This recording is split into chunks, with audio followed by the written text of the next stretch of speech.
தமிழர்களை தாங்கும் விருதுகள். புதிய தலைமுறை தமிழன் விருதுகள் 2026 ஆகஸ்ட் 14 வெள்ளிக்கிழமை மாலை 5:30 மணிக்கு சென்னை வர்த்தக மையம், நந்தம்பாக்கம், சென்னை. எங்களுடைய முதலமைச்சர், தமிழ்நாட்டுடைய முதலமைச்சர் ஒரு வரலாற்று சிறப்புமிக்க தீர்மானத்தை இந்த அவையில் கொண்டு வந்திருக்கிறார். இந்த தீர்மானத்தின் அடிப்படை மாநிலங்கள் இல்லாத ஒன்றிய அரசு இல்லை. அறிஞர் அண்ணா வலியுறுத்தியதை போல, பாராளுமன்றத்தில் முழங்கியது போல, மாநில சுயாட்சி இல்லாமல் ஒரு இந்தியாவை உருவாக்க முடியாது. மாநிலங்களை தவிர்த்து இந்திய நாட்டுடைய வளர்ச்சியை உருவாக்க முடியாது. அமெரிக்காவின் ஆபிரகாம் லிங்கன் ஜனாதிபதியாக இருந்த பொழுது ஒரு யுத்தத்தை எதிர்கொண்டார்.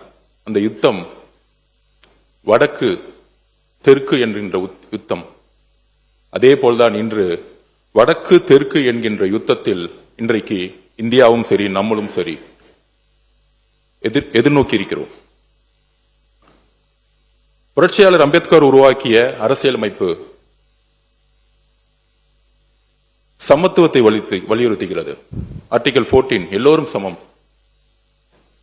எல்லோருக்குமான அரசியல் அதிகாரம் உருவாக்கப்பட வேண்டும். அதில் மாநிலத்துடைய பிரதிநிதித்துவம் மிக முக்கியமானது. நம்மளுடைய பிஜேபி சகோதரர் கேட்டார், ஏன் இந்த அவசரம் என்று.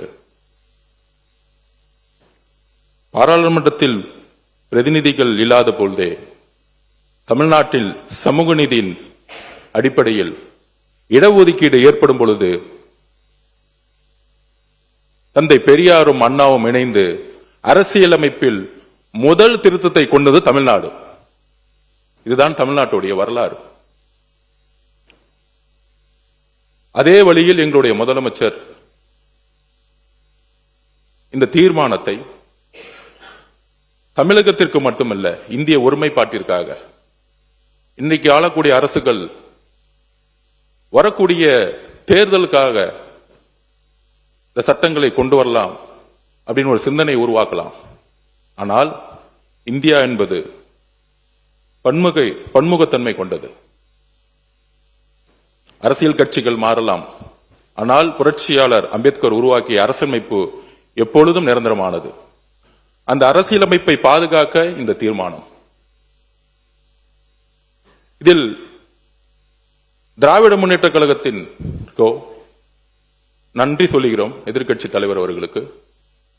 அரசியல் ரீதியாக நாம் மாறுபட்ட கருத்துக்கள் இருக்கலாம், ஆனால் அண்ணா உருவாக்கிய கொள்கை திராவிட முன்னேற்ற கழகத்திற்கு மட்டும் உருவாக்கவில்லை, தமிழ்நாட்டிற்காகவும் இந்தியாவுக்காகவும் உருவாக்கிய கொள்கை.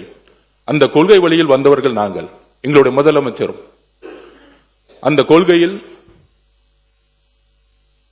தமிழக வெற்றி கழகம் மட்டுமல்ல, திராவிட முன்னேற்ற கழகம் மட்டுமல்ல,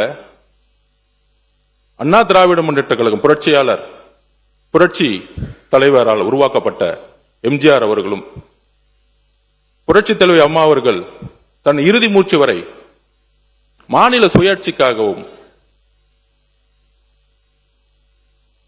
கலைஞர் அவர்கள் மாநில சுயாட்சிக்காகவும் இதே அவையில், இதே தமிழ்நாட்டில் அரசியல் கருத்துக்களும் வேறுபாடுகள் இருந்தாலும் உயிர் உள்ளவரை, உயிர் மூச்சு உள்ளவரை மாநில சுயாட்சிக்காக குரல் கொடுத்தவர்கள். இந்த தீர்மானத்தில் மிக முக்கிய பிரச்சனை, மாநில சுயாட்சியை நாம் இழப்போம். அண்ணா அன்னைக்கே முழங்கினார், வடக்கு வாழ்கிறது, தெற்கு தேய்கிறது. இன்றைக்கு வரைக்கும் அந்த பிரச்சனை இருந்து கொண்டுதான் இருக்கிறது. நாம் பாராளுமன்ற தேர்தலில் 40க்கு 40 புதுச்சேரி உட்பட வெற்றி பெறுவோம். நமது பாராளுமன்ற உறுப்பினர்கள் தமிழ்நாட்டுக்கு எதிரான அனைத்து சட்டங்களுக்கு எதிராக குரல் கொடுத்துக் கொண்டிருக்கிறார்கள். அது நீட்டாக இருக்கட்டும், ஜிஎஸ்டியா இருக்கட்டும், சிஏவா இருக்கட்டும். ஆனால் கடந்த 10 வருடங்களாக நமக்கான சட்டங்கள் நமக்கு எதிராக தான் இருந்துட்டு இருக்கு. கடைசி வாய்ப்பாக 543 என்று